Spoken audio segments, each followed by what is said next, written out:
आज जिस टॉपिक पे हम बात करने जा रहे हैं वह टॉपिक क्लाइमेटोलॉजी का एक इम्पॉर्टेंट टॉपिक है। इम्पॉर्टेंट इसलिए भी है क्योंकि इससे हमारे मेट्रोलॉजिकल कई सारे फेनोमेनाज लिंक्ड हैं। जी हाँ, जैसे कि क्लाउड का formation, condensation, then precipitation, then cloud bursting, then thunderstorm, thunderbolt, okay, thundering. ये सारी जो प्रक्रियाएं हैं, प्रोसेसेज हैं, वो कहीं ना कहीं इस टॉपिक से जुड़ा हुआ है। इसलिए हम सभी के लिए इस टॉपिक को जानना, इस कॉन्सेप्ट को जानना पहले ज़रूरी है, फिर ही हम उन चीज़ों को आसानी से समझ सकते हैं। जी हाँ, आज हम बात करने जा रहे हैं लैप्स रेट ऑफ टेम्परेचर की।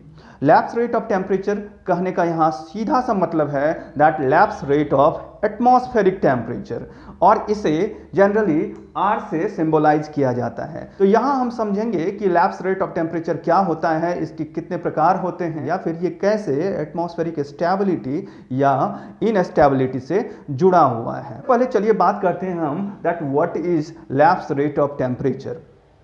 तो जैसा कि हम सभी जानते हैं कि टेम्परेचर क्या होता है, जैसे जैसे हम अर्थ सरफेस से ऊपर जाते हैं, सी लेवल से ऊपर जाते हैं, तो वायुमंडल का तापमान गिरता है या बढ़ता है। हम सभी जानते हैं कि वायुमंडल का तापमान ऊंचाई के साथ घटता चला जाता है, और यह कंडीशन कहाँ होती है, वायुमंडल के किस स्फीयर में, ट्रोपोस्फीयर में। जी हाँ, जो वायुमंडल का निचला स्तर है, जिसमें कि हम सभी रहते हैं, जिसमें कि जो ये सारे जो मेट्रोलॉजिकल इवेंट्स, फेनोमेना हम देखते हैं, मौसमी जो है आपकी घटनाएं जो भी होती हैं, वो इसी ट्रोपोस्फीयर में घटित होता है। तो इस ट्रोपोस्फीयर में जैसे जैसे हम स्थल से या फिर सागर तल से ऊपर जाते हैं, सी लेवल से, तो क्या होता है, एक निश्चित दर पर तापमान में गिरावट देखने को मिलती है। ठीक है, तापमान में, वायुमंडलीय तापमान में गिरावट के इसी दर को हम कहते हैं lapse rate of temperature. Means the rate of fall of temperature with increasing height above the sea level or earth surface is called lapse rate of temperature। अब चलिए जानते हैं कि यह कितने प्रकार का होता है। लैप्स रेट ऑफ टेम्परेचर ये नॉर्मली दो प्रकार के होते हैं। एक तो normal lapse rate of temperature, यहां जैसे आप देख सकते हैं, दूसरा adiabatic lapse rate of temperature.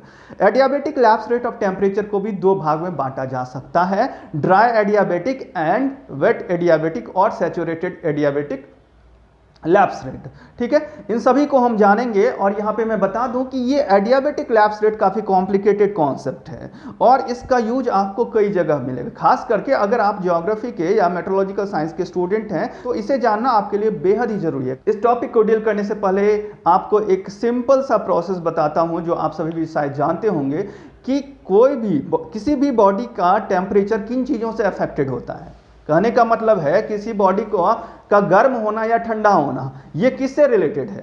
तो यहां देखिए, सबसे पहली बात, एक तो कोई भी बॉडी गर्म होता है किस वजह से, ट्रांसफर ऑफ हीट एनर्जी की वजह से। जैसा कि हम सभी जानते हैं कि अगर हमें अपने हाथ को सपोज कि जाड़े के दिनों में गर्म करना होता है, तो हम क्या करते हैं, आग के पास ले जाते हैं। तो ये क्या है, ये है ट्रांसफर ऑफ हीट एनर्जी, यानी कि डायरेक्ट हम हीट एनर्जी के कांटेक्ट में बॉडी को ले जाते हैं, तो फिर या हीट के कांटेक्ट में बॉडी को ले जाते हैं तो टेम्परेचर बढ़ता है। ठीक है, जैसे जैसे हम किसी जो है आपका जो एनर्जी का सोर्स है, हीट का सोर्स है, उससे हम किसी बॉडी को दूर ले जाएंगे तो उसका टेम्परेचर क्या होगा, घटता जाएगा, और उस सोर्स के पास ले जाएंगे तो उसका टेम्परेचर बढ़ता चला जाएगा।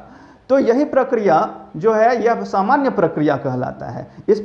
इसी सामान्य प्रक्रिया के तहत हमारी जो अर्थ सरफेस है वो गर्म होती है, और इसके आसपास की जो सराउंडिंग एटमॉस्फेयर है, यानी कि ट्रोपोस्फेयर का जो लोअर लेयर है, वो भी गर्म होता है। तो इस साधारण प्रक्रिया से, यानी कि हमारे हीट एनर्जी का पावर हाउस कौन सा है, पावर हाउस क्या है, सन है।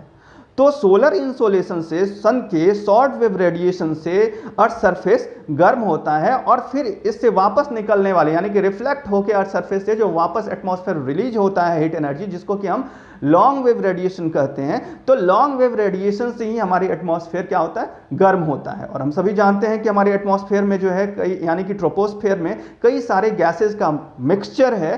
तो इन गैसेज में कई सारी ग्रीन हाउस गैसेज भी है, जो कि जो रिटर्निंग जो रेडिएशन है, लॉन्ग वेव रेडिएशन, उसे जो है एब्जॉर्ब करके और एटमॉस्फेयर को गर्म रखता है। तो यहाँ क्या है, जनरल से प्रक्रिया में हम देखते हैं कि जैसे जैसे आप अर्थ सरफेस के ऊपर जाएंगे तो लॉन्ग वेव रेडिएशन की जो है आपकी इंटेंसिटी वो भी घटती चली जाएगी, क्योंकि वो अर्थ सरफेस से रिफ्लेक्ट हो रहा है, और चूंकि अर्थ सरफेस से रिफ्लेक्ट हो रहा है इसलिए वो अपने पास के एरिया को ज़्यादा गर्म करेगा, फिर उससे जो हीट एनर्जी जो ट्रांसफर होगी ऊपर वाले हिस्से को वो कम गर्म होगा। तो इस तरह से जो उसकी इंटेंसिटी जो है रेडिएशन की वो घटती चली जाती है with height, with increasing height. और इसलिए हम देखते हैं जो इस साधारण से प्रक्रिया से हमारे एटमॉस्फेयर का तापमान जो है जैसे जैसे हम ऊंचाई पे जाते हैं गिरता चला जाता है। तो इस साधारण प्रक्रिया से जो कि आपकी हीट एनर्जी के ट्रांसफर के वजह से होती है, जो तापमान में गिरावट ऊंचाई के साथ होता है उस दर को हम कहते हैं नॉर्मल लैप्स रेट। और यहां आप सभी को शायद पता होगा कि नॉर्मल लैप्स रेट कितना है, 6.5 डिग्री सेंटीग्रेड पर किलोमीटर। यह याद रखना जरूरी है।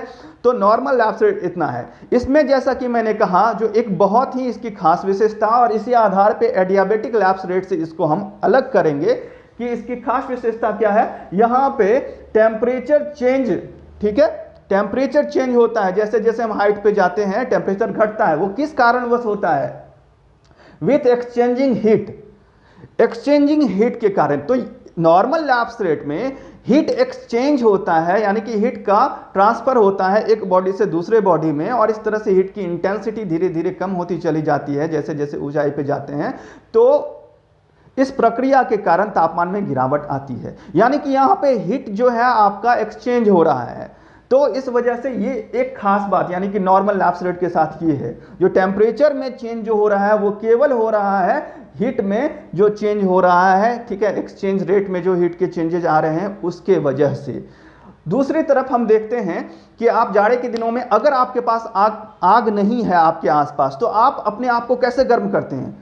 आप पाते होंगे आप अपने हथेली को सपोज कि गर्म करना है तो एक तो आग पे रख दीजिए तो गर्म हो जाएगा, तो ये हीट के डायरेक्ट कांटेक्ट में आने से। और अगर कोई हीट का सोर्स एक्सटर्नल सोर्स नहीं है तो क्या करते हैं हम, फ्रिक्शन के थ्रू अपने जो है पाम को गर्म करते हैं ना। तो यानी कि टेम्परेचर बढ़ाने का एक सोर्स यह भी है, घर्षण भी है। यानी कि किसी दो बॉडी को जब आपस में हम रगड़ेंगे, घर्षण होगा तो उससे उसका तापमान बढ़ेगा। यहाँ पे रिमेंबर इट कि यहाँ कोई एक्सटर्नल जो है हीट का सोर्स नहीं है। सोर्स क्या है, फ्रिक्शन। और दो बॉडी जब आपस में टकराते हैं या घर्षण होता है तो तापमान बढ़ता है, ठीक है, ये जाहिर से नॉर्मल से प्रक्रिया है। तो ये एक फ्रिक्शन है। तीसरा अगर हम देखें तो एक्सपेंशन एंड कॉन्ट्रैक्शन, ठीक है, ये भी कहीं ना कहीं फ्रिक्शन से ही रिलेटेड है। एक्सपेंशन एंड, अगर आप जो है किसी बॉडी को एक्सपैंड कीजिए, ठीक है, फैलाइए, यानी कि उसका क्या होगा, वॉल्यूम बढ़ेगा। वॉल्यूम बढ़ेगा तो डेंसिटी क्या होगी, कम होगी, ठीक है। और इस वजह से वो बॉडी जो है चूंकि उसके पार्टिकल्स जो है वो जो है मूव करने लगेंगे, ठीक है, वो जैसे ही लूज होंगे पार्टिकल्स तो उसका टेम्परेचर रिलीज होगा, टेम्परेचर कम होने लगेगा। वहीं दूसरी तरफ अगर किसी बॉडी को हम जितना दबाएंगे, कॉम्प्रेस करेंगे, तो कॉम्प्रेस करेंगे तो टेम्परेचर क्या होगा उस बॉडी का, बढ़ेगा या घटेगा, बढ़ेगा, क्योंकि कॉम्प्रेशन से क्या होगा, उनके पार्टिकल्स पे एक जो है प्रेशर एक्सर्ट होगा। उसी प्रेशर से क्या होंगे, वो पार्टिकल्स जैसे जैसे एक दूसरे के और पास आएंगे, एक दूसरे पे दबाव डालेंगे कि उनका जो है टेम्परेचर उस बॉडी का जो है आपका एज अ होल उसका इंक्रीज करने लगेगा। तो यह भी कहीं ना कहीं फ्रिक्शन से रिलेटेड है, क्योंकि जब हम कॉम्प्रेस करते हैं तो एक पार्टिकल दूसरे पार्टिकल से घर्षण होता है उसका, वो दबता जाता है, तो उस कॉम्प्रेशन से भी जो है आपका हीट जो है आप मीन्स टेम्परेचर बढ़ता है। तो इस दो केस में हम क्या देखें, एक्सपेंशन, कॉन्ट्रैक्शन और जो फ्रिक्शन, इन केसेज में हम क्या देख रहे हैं, जो हीट का एक्सचेंज नहीं हो रहा है, ठीक है ना। आपके अंदर जो ऊर्जा होती है, जो लेटेंट हीट होता है आपके अंदर की लेटेंट एनर्जी होती है, तो उसी से आप जो है कार्य करते हैं और फिर टेम्परेचर बढ़ता है आपके बॉडी का। तो यह प्रक्रिया जो है ध्यान रखिएगा जो एडियाबेटिक प्रोसेस के थ्रू होता है। इसलिए अंतर यहीं पे है, जो नॉर्मल लैप्स रेट जो कि 6.5 डिग्री पर किलोमीटर है, इसमें जो है आपका ये हीट के एक्सचेंज के वजह से, थर्मल हीटिंग के वजह से, कंडक्शन के वजह से, ठीक है, जो यहां टेम्परेचर बढ़ता है या घटता है। लेकिन इस प्रोसेस में एडियाबेटिक प्रोसेस क्या है, एडियाबेटिक प्रोसेस है, यहां देख सकते हैं temperature change without exchanging heat. यहां पे हीट का कोई एक्सचेंज नहीं हो रहा है, यानी कि हमारी बॉडी का तापमान अगर जो है बिना किसी एक्सटर्नल हीट के, ठीक है ना, बढ़ रहा है या घट रहा है तो यह एडियाबेटिक प्रोसेस कहलाएगा। अगर कोई हवा जो है ऊपर उठ रही है, एयर पार्सल, और कोई एक्सटर्नल हीट जो है यानी कि हीट का कोई एक्सटर्नल सोर्स उस पर अप्लाई नहीं हो रहा है, लेकिन फिर भी उसका टेम्परेचर घट जा रहा है या बढ़ जा रहा है, तो इस चेंज ऑफ टेम्परेचर को हम कहेंगे एडियाबेटिक चेंज। एडियाबेटिक प्रोसेस के थ्रू ये चेंज हो रहा है। तो adiabatic means what? Adiabatic change in temperature means temperature change without exchanging heat. ठीक है, अब ये कैसे होता है? तो ये वैसे ही होता है जैसे कि हमने कहा, जो जैसे कि फ्रिक्शन से या फिर एक्सपेंशन या कॉन्ट्रैक्शन से, कंप्रेशन से। तो यहां देखिए क्या है, decrease in temperature. What is adiabatic lapse rate? Decrease in temperature due to expansion of air. Okay, so the rate at which temperature decrease with increasing height due to expansion of its parcel or air is called adiabatic lapse rate। और दूसरी तरफ हम देख रहे हैं जो increase in temperature, यह भी एडियाबेटिक चेंज ही है। तो यहाँ पे चूंकि लैप्स मतलब गिरावट होता है, इसलिए हम नॉर्मली उसको हम यही कहते हैं टेम्परेचर में तापमान का गिरना, लेकिन यह एसोसिएटेड है हमारे जो दूसरी ओर हम देखते हैं increase in temperature due to compression of air. तो किसी बॉडी को कंप्रेस करेंगे तो टेम्परेचर बढ़ेगा, वही हाल एयर के साथ भी है। जब उसको हम कंप्रेस करते हैं तो फिर उसका टेम्परेचर बढ़ता है। तो यह एक्सपेंशन एंड कंप्रेशन के वजह से जो तापमान में परिवर्तन आता है, न कि किसी एक्सटर्नल हीट के इनपुट से, एप्लीकेशन से। उस प्रोसेस को हम कहते हैं एडियाबेटिक प्रोसेस। आई थिंक कि आपका ये कॉन्सेप्ट क्लियर हुआ होगा। अब देखिए, एक्सपेंशन या कंप्रेशन जो एयर पे होता है, एटमॉस्फेयर में होता है, तो वो कैसे होता है? अर्थ सरफेस से जैसे जैसे हम ऊपर बढ़ेंगे एटमॉस्फेरिक प्रेशर क्या होगा? कम होता चला जाता है। यही वजह है कि जब हम अधिक ऊंचाई पे जाते हैं तो ब्लीडिंग होना स्टार्ट हो जाता है। ठीक है, वोमिटिंग होना। क्यों? क्योंकि हमारा जो अंदर का प्रेशर होता है वो अधिक होता है और बाहर का प्रेशर कम होता है पहाड़ों पर। इसी वजह से अंदर से जो आपके मटेरियल्स हैं वो बाहर निकलना स्टार्ट कर देता है। ठीक है, तो यहां अब देखिए आप जो क्या है, एक डायग्राम के थ्रू मैं दिखा रहा हूं, जो कि ये एटमॉस्फेरिक प्रेशर से एसोसिएटेड है। इसलिए अर्थ सरफेस से जैसे जैसे एयर पार्सल, जो पहले तो अर्थ सरफेस पे, सपोज ये अर्थ है, यहाँ पे हम एक डायग्राम के थ्रू देख सकते हैं, जो अर्थ का जो सरफेस का टेम्परेचर है सोलर इंसोलेशन के थ्रू वो 40 डिग्री सेंटीग्रेड मान लीजिए है। अब जो है जैसे ही ये हीट हुआ, यानी कि यहाँ का जो अर्थ के कांटेक्ट में जो एयर पार्सल है वो जैसे ही आपका गर्म होगा तो उसकी टेंडेंसी, किसी बॉडी को आप गर्म कीजिएगा तो क्या होगा? हल्का होकर ऊपर उठेगा ना, उसका यानी कि वॉल्यूम बढ़ेगा। ये जनरल सी आप जब चार्ल्स लॉ पढ़े होंगे जो है आप फिजिक्स में, तो आप पाए होंगे that volume is directly proportional to temperature. ठीक है, यानी कि टेम्परेचर को बढ़ाएंगे तो बॉडी का वॉल्यूम बढ़ेगा, यानी कि वो लूज होगा और एक्सपेंड करेगा। तो यही टेंडेंसी यहाँ एयर पार्सल के साथ है। अर्थ सरफेस के टेम्परेचर लाइक कि 40 डिग्री सेंटीग्रेड है, तो यहाँ से एयर पार्सल जो लिफ्ट करती है, ये vertical movement of atmospheric air होता है। तो लिफ्ट करने के बाद जैसे ही ये 1 किलोमीटर यानी कि 1 किलोमीटर की ऊंचाई पे पहुंचती है, तो इसका टेम्परेचर क्या हो जाता है? 40 से 30 डिग्री सेंटीग्रेड हो जा रहा है। ठीक है, यानी कि कितने का फॉल हो रहा है? 10 डिग्री सेंटीग्रेड का यहाँ पे लैप्स हो रहा है। तो ये जो हो रहा है वो क्यों हो रहा है? क्योंकि आप जानते हैं अर्थ सरफेस पे, ठीक है, एक तो नॉर्मल प्रक्रिया के थ्रू होगा, दूसरी बात जो हम जैसे ही अर्थ सरफेस के ऊपर जाएंगे तो एटमॉस्फेरिक प्रेशर जो है वो क्या होगा? घटता चला जाएगा। तो जैसे ही आपके ऊपर दाब घटेगा तो आपकी जो मोबाइल टेंडेंसी है, कैपेसिटी है, वो क्या हो जाएगी? बढ़ जाएगी। आपके ऊपर बहुत ज़्यादा बोझ रख दिया जाए, वजन रख दिया जाए, तो आप ज़्यादा दौड़ पाएंगे? नहीं दौड़ पाएंगे। लेकिन आपके ऊपर से अगर वजन को हटा लिया जाए, जितना आपको फ्री किया जाएगा उतनी ही तेज़ी से आप दौड़ पाएंगे। यही हाल एयर के साथ है।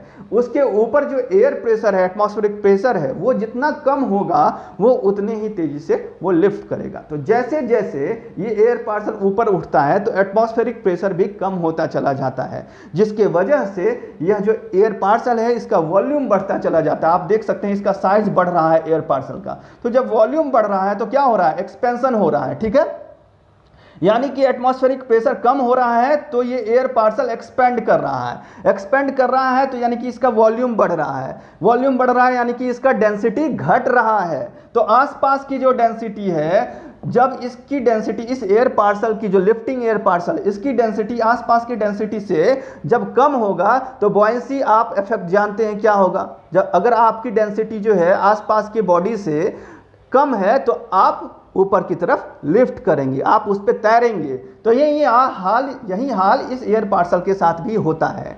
इसकी डेंसिटी चूंकि जो है आपकी कम होती, हल्की होती चली जाती है, वॉल्यूम कम अधिक होता चला जाता है, तो डेंसिटी इसका कम होता चला जाता है और इस तरह से ये ऊपर उठता चला जाता है। और इसी प्रक्रिया में उसके तापमान यानी कि एनर्जी उसका लॉस होता है, तापमान घटता चला जाता है। तो यह जो है इसमें आप देख रहे हैं कि कहीं से भी सन का हीट, कोई एक्सटर्नल हीट इसके टेम्परेचर के कम करने के लिए रिस्पॉन्सिबल नहीं है, इसलिए यह एडियाबेटिक प्रोसेस कहलाता है।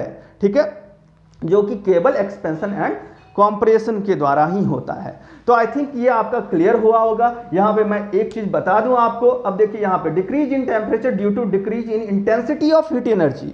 जैसा कि मैंने कहा, जो हीट एनर्जी जैसे जैसे अर्थ सरफेस के ऊपर जाएंगे तो लॉन्ग वेव रेडिएशन जो है, जो कि रिफ्लेक्ट होकर जो रेडिएशन, सोलर रेडिएशन वापस जाती है, तो वो लॉन्ग वेव रेडिएशन की इंटेंसिटी ऊपर जाते जाते कम होता चला जाता है और इसलिए एटमॉस्फेयर का तापमान भी उसी रेट से कम होता चला जाता है, जो कि नॉर्मल लैप्स रेट कहलाता है। तो यहाँ normal lapse rate 6.5 degree centigrade per kilometre है। और एडियाबेटिक लैप्स रेट की अगर हम बात करते हैं तो इसमें भी ड्राई एडियाबेटिक क्या है, वेट एडियाबेटिक क्या है, इसको हम समझेंगे। बस यहां इतना आप जान लीजिए, ड्राई एडियाबेटिक लैप्स रेट मतलब कि जब आपका एयर पार्सल अगर ड्राई है यानी कि जब तक वो सैचुरेटेड नहीं है।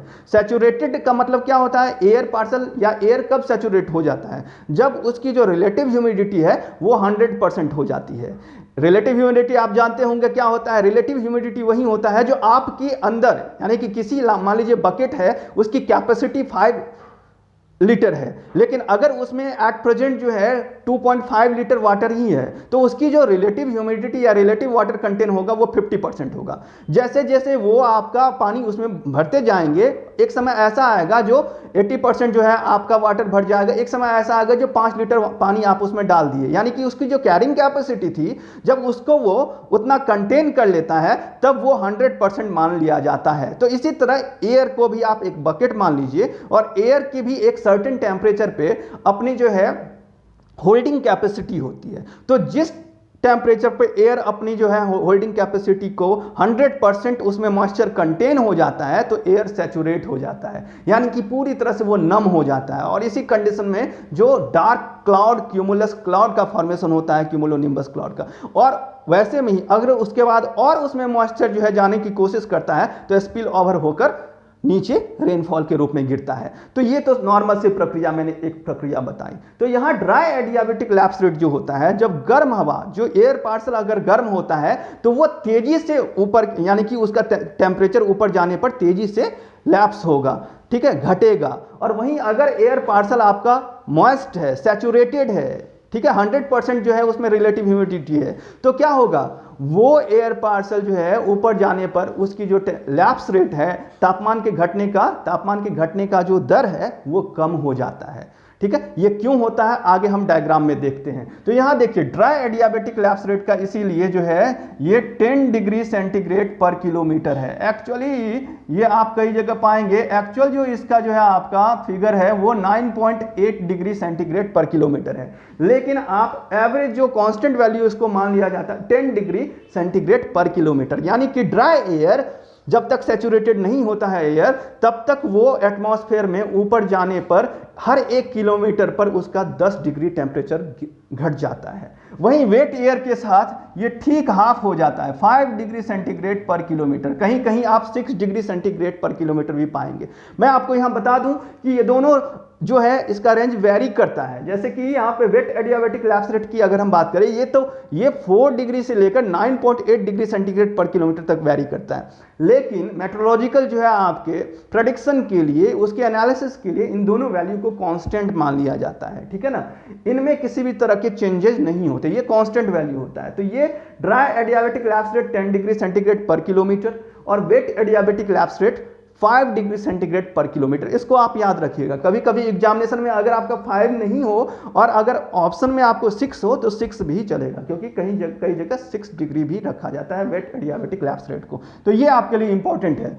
Normal lapse rate 6.5 degree centigrade per kilometre, dry adiabatic lapse rate 10 degree centigrade per kilometre and wet adiabatic lapse rate 5 degree centigrade per kilometre. चलिए अब हम जानते हैं जो इन दोनों में अंतर क्या है, ड्राई एडियाबेटिक लैप्स रेट और वेट एडियाबेटिक लैप्स रेट, ये किस कंडीशन में होता है, इसे हम डायग्रामेटिकली समझने की कोशिश करते हैं। चलिए यहाँ हम देखते हैं कि dry and wet adiabatic lapse rate में क्या डिफरेंस है और कैसे कोई भी एयर पार्सल जो है कब तक ड्राई एडियाबेटिक लैप्स रेट के तहत उसका टेम्परेचर गिरता है और जो है कब उसके टेम्परेचर में वेट एडियाबेटिक लैप्स रेट के अकॉर्डिंग लैप्स होना स्टार्ट हो जाता है। ये एक्स एक्सिस जो आप देख रहे हैं ये टेम्परेचर को दिखा रहा है, रिप्रेजेंट कर रहा है, वाई एक्सिस जो है एल्टीट्यूड और हाइट को दिखा रहा है।